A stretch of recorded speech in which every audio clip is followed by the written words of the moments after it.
Live from downtown Detroit, home of WDIV and Click on Detroit, Local 4 News at 6 starts now. A little girl is confirmed to be among the people killed in a massive house explosion in Flint. One by one, hospital systems sounding the alarm about what they are able to handle as COVID cases keep rising in Michigan. Off the top at 6, when hospitals reach near capacity, the consequences are not limited to the people who have COVID. It truly affects everybody who may need medical services. We've been showing you the state's 7-day moving average of cases to illustrate what's going on this month. It's now up to around 7,000 cases per day. Take a look at this, though. Today, Beaumont Health put out this chart showing the steady climb of positive COVID test rates. Since summer, it was 3% July 1st, now standing at 14%. Healthcare leaders have been saying that hospitals have been under strain for months, but now the level of concern has grown even more dramatically. That's right. They're asking every Michigander to do their part to help hospitals help us. Dr. Frank McGeorge joins us to explain how critical things have really become, Doc. Yeah, Kim and Devin. So the current situation is actually a combination of many factors, but two stand out. Staffing shortages that limit hospital bed availability and more hospitalized patients with non-COVID medical problems. But of course, that is on top of quickly skyrocketing COVID cases. Our situation in Michigan hospitals today is frankly as dire as it has been since the start of this pandemic. Is it to the point that if this doesn't turn around, people could needlessly die? Well, there's no question. That's Brian Peters, the CEO of the Michigan Health and Hospital Association. What are you hearing about the ER situation across the state? I mean, basically, how perilous is it right now? Perilous is a great word to use because we have seen a nearly 40% increase in daily emergency department visits in Michigan hospitals, and that's a statewide number. In some of our hospitals, that number is even more severe. When does it get to the point that some people simply won't be able to get the care that they need when they need it? Well, quite honestly, we're approaching that situation now in some regions of the state and with some hospitals who are at maximum capacity. When you literally have beds that are filled and staff that are burned out, where do those patients go when a hospital and all of the hospitals in a particular region are filled? And this is why we absolutely need the public's support in terms of all of the protocols that we know can help mitigate the spread of this pandemic. And with Thanksgiving approaching, if you are not vaccinated, if you're not using those masking and social distancing protocols, this could only pour fuel on a fire that's already burning much too hot at this point. Now, the danger right now is different than at the start of the pandemic when we were worried about things like running out of ventilators. If you come to the hospital, we will keep you safe. But hospital beds and ER space, they are at a premium, and that's if we even have hospital beds available. Slowing the COVID surge will help simply make everyone safer. It's up to all of us. Back to It's you. a dire situation. Okay, Dr. McGeorge, we appreciate it. Now, Governor Whitmer is telling Local 4 the Department of Health and Human Services could come out with more COVID guidance as soon as tomorrow. Meanwhile, the governor encouraging everyone to get the vaccine. A year ago, we did not have vaccines. Now we have the tools to stay safe. We have the information to stay safe. You know, when we had to take aggressive actions, it was because we didn't have these tools. We do now. So I encourage people to avail themselves of them. It is important that we continue to educate, we continue to do the work. Governor says 93% of hospitalizations from COVID in Michigan are people that have not been vaccinated. Well, this is what a Flint neighborhood looks like after a home explosion last night. Investigators are still trying to figure out what caused it, but say 2 people are now dead, including a 4-year-old little girl. There's 1 person still in critical condition at the hospital. That explosion happened on Hogarth Avenue last night about 9:30. People across Genesee County say they heard and felt that boom. Windows as far as 5 blocks from the explosion were blown out. Chris Light says his grandmother lives across the street from where that explosion happened. It took a second to process it, and then I jumped up and unloaded my truck and loaded it with plywood and then went over to my aunt's house. I'm just so happy that more people didn't get hurt. The damage down there, it looks like a war zone. The Red Cross has created a shelter nearby for families who can't get to their home right now. United Way has set up a fund for people to donate. We have a link to that on our website, clickondetroit.com. After taking a year off because of COVID, a lot of Michiganders looking to get back in the air and travel this Thanksgiving.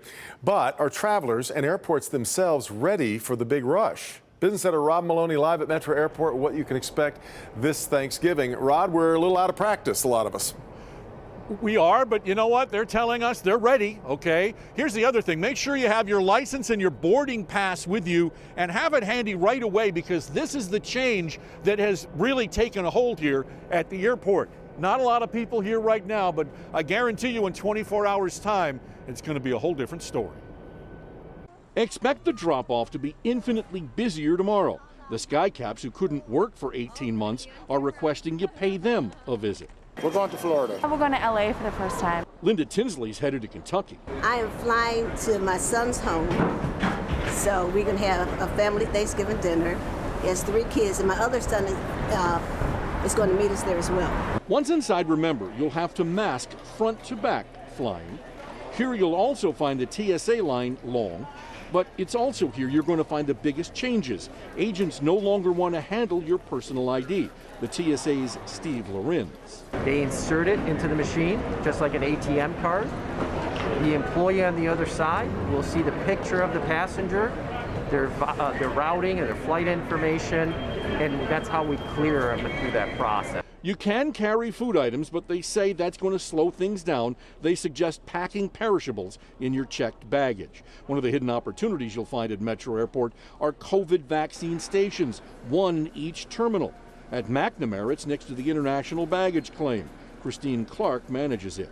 There's a lot of people inquiring if we're doing the booster, and we certainly are doing them here. And then there's other people that are coming in for their first or their second dose. Frequent flyer Alex Cusi of Troy tells us people seemed in a better mood today. You know, people are feeling a little antsy on planes. You see kind of, you know, maybe people giving attendants a little bit of lip, a little harassment.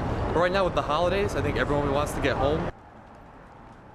Another couple of tips. They say go on your phone, check out social media for not only the airport, your airline, but also the TSA. They have tips for you as well. And another thing that they're talking about out here is the whole idea of the cell phone lots.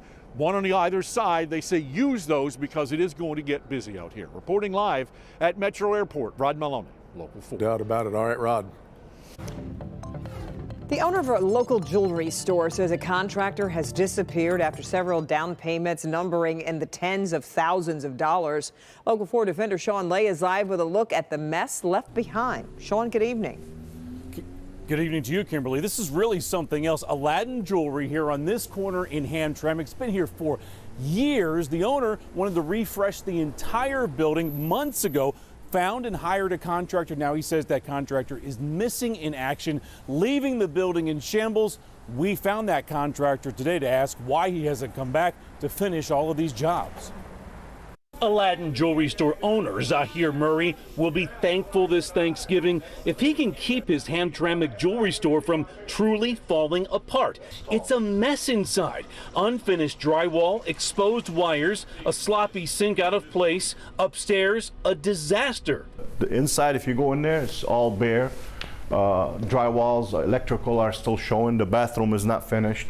The whole entire back. Murray has named B&D Innovations contractor Robert Johns in a federal complaint accusing Johns of fraud. Back in July, Murray says he hired Johns for a complete building renovation and accuses Johns of asking for a deposit and starting one job, then starting another job and asking for a deposit, stretching into October, then November, over and over again. No job has been finished. Murray says Johns has now disappeared with $80,000. Where is he? He's gone with our money somewhere on vacations. I don't know. The defenders want to know where Robert Johns is so we can ask him what's going on at his home in Roseville.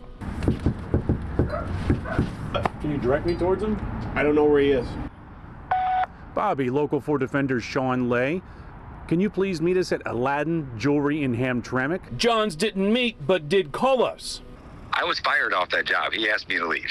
John says he was fired. Then he said the job didn't have any permits. Murray has the permits. Next. He asked me to leave. Why did he ask you to leave?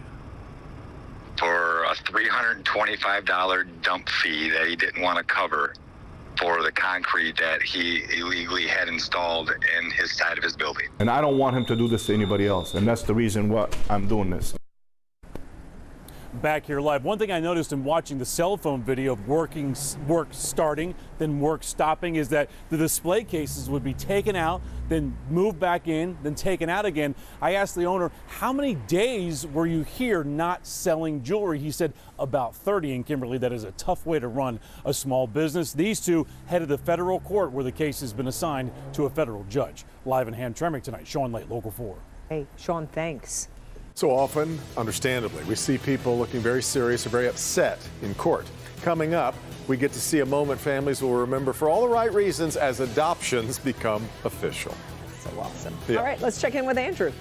Looking forward to that good news story. And good news in the weather department. Yes, it's cold, 33 degrees, feels like it's in the 20s, but it remains dry. Not only now, but through this evening for all your needs. All the way through 10 o'clock and even by midnight with temperatures staying in the low 30s. But it gets colder later tonight. We'll talk about your forecast for tonight, your travel weather forecast for tomorrow, of course, Thanksgiving, and your 7-day forecast in minutes.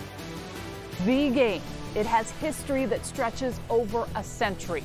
I'm going to talk to a Wolverine that has beaten Ohio State and what he thinks will happen on Saturday. All right, Jamie, also as you get set for America's Thanksgiving parade, check this out. You can point your phone's camera right here at the QR code on the screen. This will take you to the link where you get to choose the view you want to see of the parade. All you have to do is sign up to be a WDIV insider. You'll have the best seats in the house. We'll be right back.